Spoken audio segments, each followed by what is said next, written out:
Good morning friends, स्वागत है आपका आपके अपने YouTube channel GK one tax में। दोस्तों, आज की इस क्लास में हम 6 अगस्त 2026 में जो भी most important current affairs question बन सकते हैं उन सभी पर डिस्कस विद एक्सप्लेन के साथ करने वाले हैं। ये प्रश्न दोस्तों सभी टॉप लेवल के रहने वाले हैं और आपके आगामी परीक्षाओं में सीधे पूछे जाने की पूरी पूरी संभावना है। तो दोस्तों, बिना समय गवाए स्टार्ट करते हैं आज की ये इंपॉर्टेंट क्लास। पहला सवाल है आपकी स्क्रीन पर।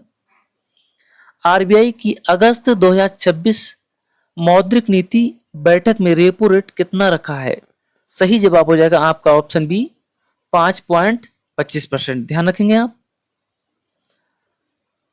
आरबीआई की एमपीसी ने 5 अगस्त 2026 को आयोजित बैठक में रेपो रेट 5.25% अपरिवर्तित रखा है, अर्थात चेंज नहीं किया है। रेपो रेट तय करने वाली संस्था एमपीसी है। आरबीआई गवर्नर संजय मल्होत्रा है, ये आप ध्यान रखेंगे। आरबीआई के वर्तमान गवर्नर कौन है? संजय मल्होत्रा। अगला है आरआरबी ग्रुप सी सीबीटी 2026 का आयोजन संशोधित कार्यक्रम के अनुसार कब तक किया जा रहा है? Question number 2। तो दोस्तों ये किया जा रहा है 25 अगस्त 2026 तक, ये ध्यान रखेंगे आप।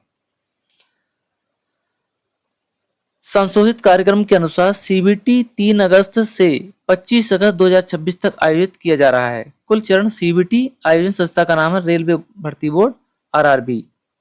अगला है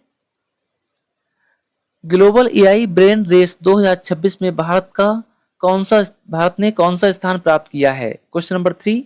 तो यहाँ पर आपका सही जवाब हो जाएगा ऑप्शन सी, छठा स्थान दोस्तों ग्लोबल एआई ब्रेन रेस 2026 में भारत ने प्राप्त किया है।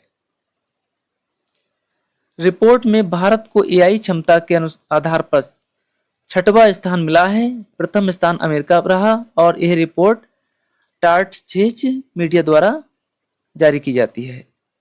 अगला है 42वीं सब जूनियर नेशनल एक्वेटिक चैंपियनशिप 2026 का आयोजन किस शहर में हो रहा है? तो दोस्तों ये हो रहा है आपका जयपुर शहर में, आप ध्यान रखेंगे। 42वीं सब जूनियर नेशनल एक्वेटिक चैंपियनशिप 2026 का आयोजन जयपुर राजस्थान में हो रहा है। आयोजन तिथि 6 से 10 अगस्त 2026। आयोजक है राजस्थान एक्वेटिक संघ, ये आप ध्यान रखेंगे। अगला है हाल ही में किस राज्य सरकार ने मुख्यमंत्री महिला उद्यम प्रोत्साहन योजना 2026 शुरू की है? तो दोस्तों ये शुरू की गई है उत्तर प्रदेश राज्य द्वारा।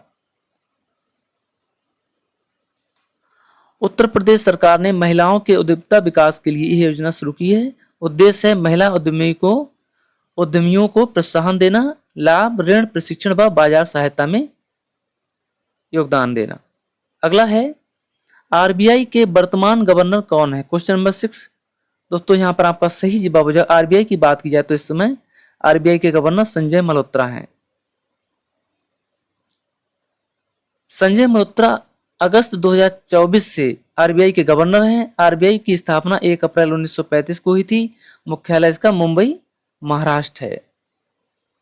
अगला है हाल ही में भारत ने किस देश के साथ रक्षा सहयोग बढ़ाने पर सहमति व्यक्त की है? Question number 7। तो दोस्तों यहाँ पर आपका राइट आंसर होगा ऑप्शन ए, फ्रांस देश के साथ भारत ने हाल ही में दोस्तों रक्षा सहयोग बढ़ाने पर सहमति जताई है। भारत और फ्रांस ने रक्षा सहयोग को और मजबूत करने पर सहमति जताई। फ्रांस की राजधानी दोस्तों पेरिस है और इसकी जो मुद्रा है यूरो है। यहां से भी दोस्तों क्वेश्चन बार बार बनते हैं, तो ध्यान रखेंगे आप। अगला है हाल ही में किस मंत्रालय ने भारत डिजिटल सार्वजनिक अवसंरचना इंडिया डीपीआई नई रणनीति जारी की है? Question number 8। तो ये जारी की गई है इलेक्ट्रॉनिक्स एवं सूचना प्रौद्योगिकी मंत्रालय द्वारा। इलेक्ट्रॉनिक्स एवं सूचना प्रौद्योगिकी मंत्रालय ने डीपीआई रणनीति जारी की है। उद्देश्य है डिजिटल सेवाओं का विस्तार करना। यह रणनीति 2026-30 के लिए लागू है। अगला है हाल ही में किस संगठन ने वैश्विक आर्थिक परिदृश्य रिपोर्ट ग्लोबल इकोनॉमिक आउटलुक जारी की है? Question number 9। तो ये जारी किया दोस्तों आईएमएफ द्वारा। आईएमएफ ने जुलाई 2026 में ग्लोबल इकोनॉमिक आउटलुक रिपोर्ट जारी की। आईएमएफ की स्थापना 27 दिसंबर 1945 को हुई थी। किसका मुख्यालय वॉशिंगटन डीसी यूएसए है। अगला है भारत का नवीनतम रामसर स्थल किस राज्य में घोषित किया गया है? Question number 10। तो दोस्तों ये घोषित किया गया है आपका राजस्थान राज्य में।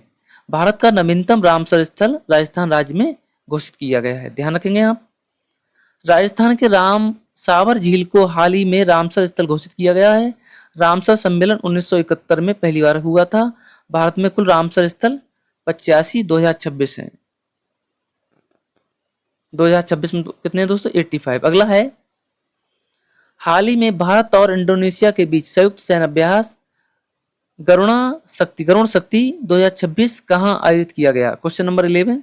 तो दोस्तों ये आयोजित किया गया है इंडोनेशिया में, ध्यान रखेंगे। हाल ही में भारत और इंडोनेशिया के बीच संयुक्त सैन्य अभ्यास गरुण शक्ति जो है इंडोनेशिया में आयोजित किया गया। गरुण शक्ति की बात की जाए, भारत और इंडोनेशिया की सेनाओं के बीच आयोजित संयुक्त सैन्य अभ्यास है जिसका उद्देश्य रक्षा सहयोग को मजबूत करना है। संबंधित देश दोस्तों इंडोनेशिया, राजधानी इंडोनेशिया क्या है दोस्तों? जकार्ता, मुद्रा इसकी है इंडोनेशियाई रुपया, ये ध्यान रखेंगे। अगला है, हाल ही में किस राज्य सरकार ने एआई आधारित ई गवर्नेंस सेवा शुरू की है? तो दोस्तों ये शुरू की है किसने? उत्तर प्रदेश राज्य ने। उत्तर प्रदेश सरकार ने एआई आधारित ई गवर्नेंस सेवा शुरू की है जिससे सेवाएं और तेज तथा पारदर्शी बनेंगी। राजधानी लखनऊ, मुख्यमंत्री योगी आदित्यनाथ, राज्यपाल आनंदीबेन पटेल। अगला सवाल है आपकी स्क्रीन पर, ग्लोबल एम्प्लॉयमेंट आउटलुक रिपोर्ट 2026 किस संगठन द्वारा जारी की गई है? तो दोस्तों ये जारी की गई है आईएलओ ने। ऑप्शन बी आपका राइट होगा। इंटरनेशनल लेबर ऑर्गेनाइजेशन इलो द्वारा वैश्विक रोजगार और श्रम बाजार पर रिपोर्ट जारी की। स्थापना दोस्तों इसकी 1919 में हुई थी। मुख्यालय इसका जिनेवा स्विट्जरलैंड और महानिदेशक हैं गिलबर्ट एफ होंगबो। अगला है, भीम 3.0 किससे संबंधित है? तो दोस्तों ये संबंधित है आपका डिजिटल भुगतान से। ऑप्शन ए आपका राइट होगा। भीम 3.0 डिजिटल भुगतान को और अधिक सुरक्षित, तेज और सुविधाजनक बनाने वाली विकसित किया गया है। लॉन्च इस एनपीसीआई द्वारा हुआ। माध्यम यूपीआई। उद्देश्य कैशलेस भुगतान को बढ़ावा देना है। चलिए अगला प्रश्न है, हाल ही में अंतर्राष्ट्रीय एथलेटिक्स प्रतियोगिता में स्वर्ण पदक जीतने वाले भारतीय खिलाड़ी कौन है? तो दोस्तों ये हैं अविनाश सावले। ऑप्शन सी आपका राइट होगा। दोस्तों यहाँ पर कुलबीर सिंह लिखा हुआ, अविनाश सावले आएगा। लंबी दूरी दौड़ में शानदार प्रदर्शन कर भारत को स्वर्ण पदक किसने जिताया? दोस्तों अविनाश सावले ने। एथलेटिक्स खेल का नाम है दोस्तों एथलेटिक्स संगठन, एथलेटिक्स फेडरेशन ऑफ इंडिया। मुख्यालय इसका नई दिल्ली में स्थित है। अगला है, शिक्षा मंत्रालय ने हाल ही में किस डिजिटल पहल का विस्तार किया है? Question number 16। तो दोस्तों ये विस्तार किया गया है पीएम ई विद्या का। ऑप्शन ए आपका राइट होगा। पीएम ई विद्या के माध्यम से विद्यार्थियों को ऑनलाइन गुणवत्तापूर्ण शिक्षा सामग्री उपलब्ध कराई जाएगी। मंत्रालय है शिक्षा मंत्रालय। उद्देश्य डिजिटल शिक्षा को बढ़ावा देना। लाभार्थी स्कूल विद्यार्थी। अगला है, हाल ही में चर्चा में रहा ऑपरेशन महादेव किससे संबंधित है? Question number 17। तो दोस्तों ये संबंधित है आपका आतंकवाद विरोधी अभियान से। ऑपरेशन महादेव भारतीय सुरक्षा बलों को द्वारा आतंकवाद के खिलाफ चलाया गया विशेष अभियान है। संबंधित भारतीय सुरक्षा बल। उद्देश्य है आतंकवाद पर नियंत्रण। क्षेत्र है जम्मू कश्मीर। अगला है, हाल ही में चर्चा में रहा ऑपरेशन महादेव किससे संबंधित है? सही जवाब हो जाएगा आपका ऑप्शन ए दोस्तों, आतंकवाद विरोधी अभियान से संबंधित है। ऑपरेशन महादेव भारतीय सुरक्षा बलों द्वारा आतंकवाद के खिलाफ चलाया गया एक विशेष अभियान है। संबंधित भारतीय सुरक्षा बल दोस्तों। उद्देश्य है आतंकवाद पर नियंत्रण। क्षेत्र कौन सा है? जम्मू कश्मीर। अगला है, भारत ने हाल ही में किस देश के साथ यूपीआई क्रॉस बॉर्डर पेमेंट सुविधा शुरू की है? तो दोस्तों ये शुरू की है मालदीव देश के साथ, ध्यान रखेंगे। भारत और मालदीव के बीच यूपीआई क्रॉस बॉर्डर पेमेंट शुरू होने से डिजिटल लेन देन को बढ़ावा मिला है। राजधानी की बात की दोस्तों मालदीव की माले है। मुद्रा इसकी मालदीवियन रुपया और राष्ट्रपति वर्तमान में दोस्तों मोहम्मद मुइज्जू, ये ध्यान रखेंगे आप। अगला है, यूनेस्को विश्व धरोहर समिति के 48वें सत्र में कौन सी घोषणा अपनाई गई है? तो दोस्तों ये अपनाई गई है आपकी दूषण declaration. Option B is the right answer. UNESCO विश्व धरोहर समिति के 48वें सत्र में बुजन डिक्लेरेशन को अपनाया गया। यूनेस्को की स्थापना 1945 में हुई थी। मुख्यालय इसका पेरिस फ्रांस है। महानिदेशक दोस्तों ऑड्रे एजुली हैं, ध्यान रखेंगे आप। अगला है हाल ही में भारी वर्षा और भूस्खलन के कारण कौन सा राज्य चर्चा में रहा है? तो दोस्तों ये रहा है चर्चा में कौन सा? केरल राज्य। ऑप्शन ये आपका राइट होगा। केरल के कई जिलों में भारी वर्षा और भूस्खलन से जनजीवन प्रभावित हुआ और राहत बचाव कार्य चलाए गए। राजधानी की बात किया दोस्तों तिरुवनंतपुरम किसकी दोस्तों? केरल की मुख्यमंत्री हैं पिनराई विजयन और राज्यपाल हैं राजेंद्र विश्वनाथ आलेंकर।